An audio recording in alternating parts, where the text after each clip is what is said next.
کمی رہ گئی ہے جو کرنی چاہیے، جیسے عورتوں کے لیے اسٹیچنگ سینٹرز کا قیام بہت ضروری ہوتا ہے، کیونکہ ہمارے ہاں بے روزگاری ہے اور سرکاری ملازمتیں نہیں ہیں۔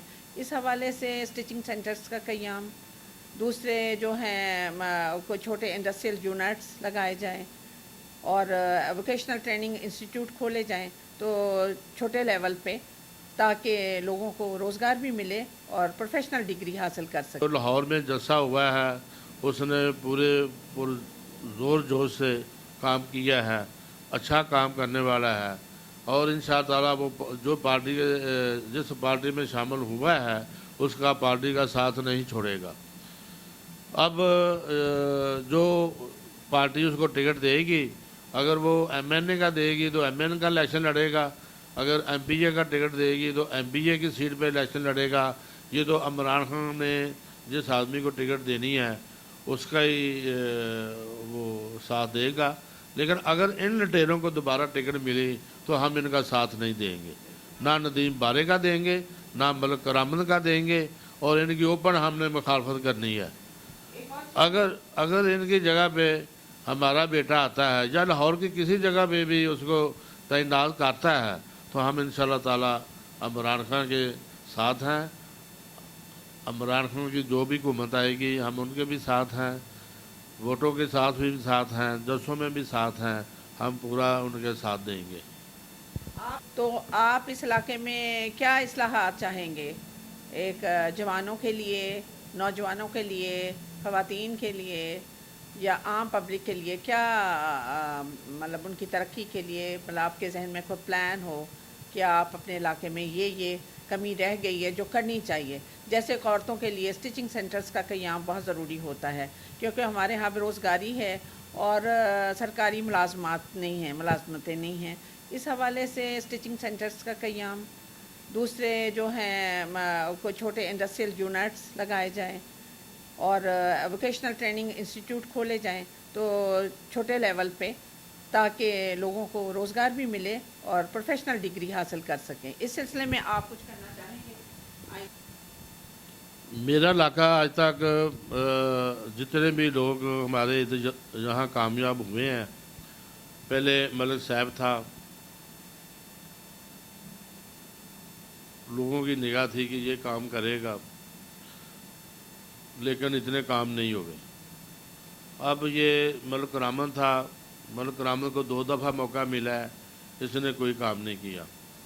ندیم بارے کو موقع ملا ہے، انہوں کو سارا دن تو قبضوں کی بات، یہ قبضے مسجد کی جگہ، سکول کی جگہ، یہ سب اس کو ٹریننگ ہے قبضہ کرنے کی، اور پولیس سے مل کر یہ قبضے کرتا ہے، پولیس کو بھی پیسے دیتا ہے اور پولیس اس کا ساتھ دیتی ہے۔ تو یہ تو قبضوں کا پتہ ہے ان لوگوں کو۔ جب ہماری باری آئے گی انشاءاللہ تعالیٰ، ہمیں تو پتہ ہے کہ غریب عوام کا کس طریقے سے کام کرنا چاہیے۔ کوئی چھوٹی موٹی انڈسٹری وغیرہ یا جو سلائی مشینیں وغیرہ کا کاروبار ہوتا ہے، یہ ایک چھوٹے موٹے یونٹ جو ہے نا یہ کھولنے چاہیے۔ دوسرا غریبوں کا ساتھ دینا چاہیے۔ گلی محلے جب دیکھ لو، ہمارا کوئی سڑک ایسی نہیں ہے کہ جو خراب ہوئی ہیں، کوئی راستے سارے بند ہیں، کوئی ہمارا ایک بھی راستہ جو نہیں کھلا ہنجروال کا۔ آپ چکر لگا کے دیکھ سکتے ہیں کہ تمام گلیاں، تمام راستے ہمارے بند ہیں، اور جو انہوں نے کام کیا تھا وہ بھی مکمل نہیں کیا۔ میں یہ کہتا ہوں کہ جتنے یہ جب بچے پڑھے لکھے آئیں گے اور ان جگہ سے، ہماری تو سیاست ہی آج کل یہ گلی محلوں کی ہے، یہ محلے کی سڑکیں نہیں بنتی۔ میں کہتا ہوں کہ سب سے پہلے یہ گلی محلے جو ہے نا یہ صاف ستھرے ہونے چاہیے، پھر ان کے بچوں کا، سکولوں کا وہاں پہ چھاپے مارنے چاہیے کہ یہ جو سکول پہلے بنے ہیں گورنمنٹ کے یا پرائیویٹ، یہ کام کر رہے ہیں، صحیح کام کر رہے ہیں، نہیں کر رہے، پھر اس کو توجہ دینی چاہیے۔